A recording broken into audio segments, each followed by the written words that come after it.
Mwese aho muherereye, aho mudukurikiranira, aho muri hose ndabasuhuje muri uyu umwanya mwiza w'ikiganiro isi y'uyu munsi. Ni ikiganiro tugiye gutangira ubu ngubu kandi ni gishyashya, kigiye kujya kinyuraho kenshi cyangwa se buri munsi kugira ngo dukurikire amakuru, dukurikire ubuzima, dukurikire buri kimwe cyose cyabaye uwo munsi. Muzajya mugikurikira rwose kandi mujye mugikurikira kugira ngo kibahe amakuru yuzuye, amakuru ya nyayo y'ibigezweho ku buzima bwa buri munsi. Iyi ni Hari 250 TV, naho ngende Marishal ukibagezaho. Nitujya tubona n'abandi tubatumira babagezeho uko isi y'uyu munsi ihagaze. Rero dufite ibintu byinshi byo kubabwira, reka mujye mudukurikira kugira ngo buri munsi mumenye amakuru, mube updated n'ibigezweho, yaba mu buryo bwa siporo, mu buryo bw'imyidagaduro, mu buryo butandukanye, ibigezweho, amakuru agezweho muri politiki no mu bukungu. Ni isi y'uyu munsi. Isi y'uyu munsi izayiduha amakuru atandukanye ku birimo kuba, yaba bibera ku isi, yaba mu Rwanda ndetse n'ahandi hatandukanye. Rero ndabashimiye cyane, ndagira ngo mushyiremo imbaraga mu kudukurikira, kandi uko mudukurikira biduhesha agaciro, kandi namwe muba muri ab'agaciro. Rero uyu munsi ku itariki ya 30 z'ukwa gatandatu 2025, murabizi neza ko hashize iminsi hari intambara iri hagati ya Iran, cyangwa se amakimbirane akomeye yateje intambara hagati ya Iran na Israel, ndetse byateye ibintu byinshi bikomeye.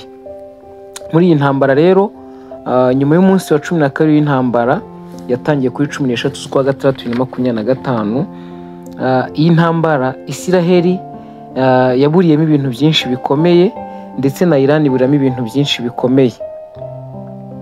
Iyo turebye mu ruhande rumwe, dusanga Israel yarangirije bikomeye ahantu hakomeye ha nucleaire, cyangwa se hategurirwa nucleaire za Iran, ndetse yishe abantu bakomeye, abayobozi bakomeye, abascientists bakomeye ba Iran kugira ngo ibashe gushegesha Iran. Ibyo ngibyo rero byatumye Iran nayo ikomeza kugenda igira umujinya mwinshi ukomeye, itwika Israel. Mu gutwika Israel nayo yateye ibisasu byinshi cyane,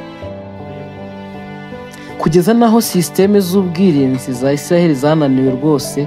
Ibisasu bikajya bigwa muri Israel byinshi, birangiriza biratwika, kugeza aho rwose Israel abonye ko ibintu biyikomeranye, yumva ko itangiye no kugira ubwoba. Mwabonye yuko ari naho haturutse gahunda yo kongera gutekereza, kugira gahunda yo guhuza uburyo bakora guhagarika intambara, cyangwa se ibiganiro byo guhagarika intambara.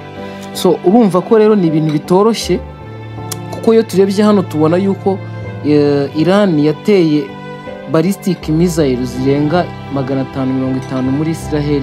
Urumva ni ibintu bitoroshye.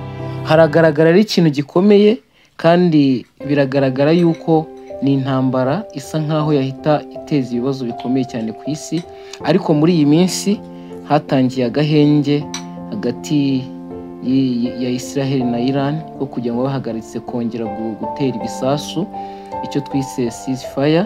Rero byatumye nubwo babihagaritse, impande zombi ziracyarebana yingwe, cyangwa se ziracyareba zicungana ku jisho kugira ngo zirebe yuko hari icyo zabasha kurinda mu birimo kuba. Kuko nk'uko bimeze n'ubundi Israel ntiyaretse gutera muri Gaza no mu bindi bice bya za Palestina, iracyabikora.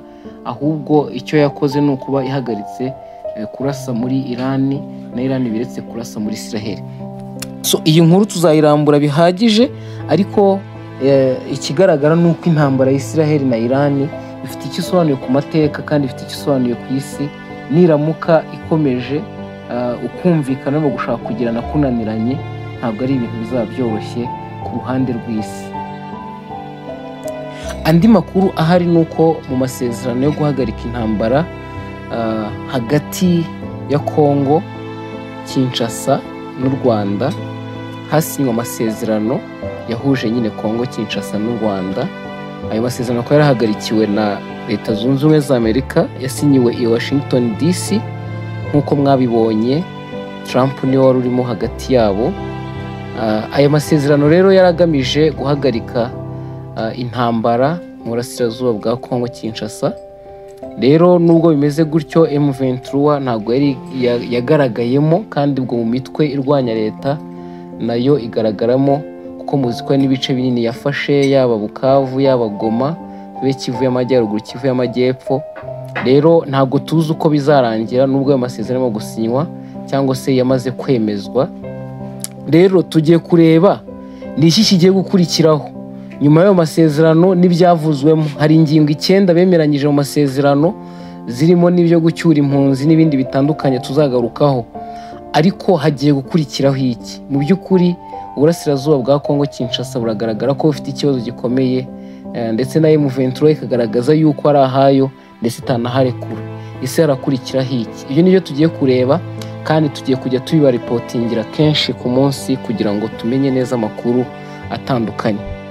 Ndasoreza kuri iyi nkuru rero itangajemo ukuntu hari igihe higeze kumvikana inkuru igaragaza nkaho Trump akunda umunyamakuru Hariana Veras wo muri White House.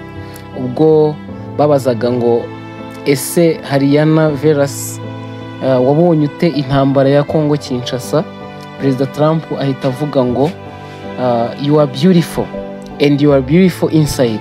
I wish I had more reporters like you.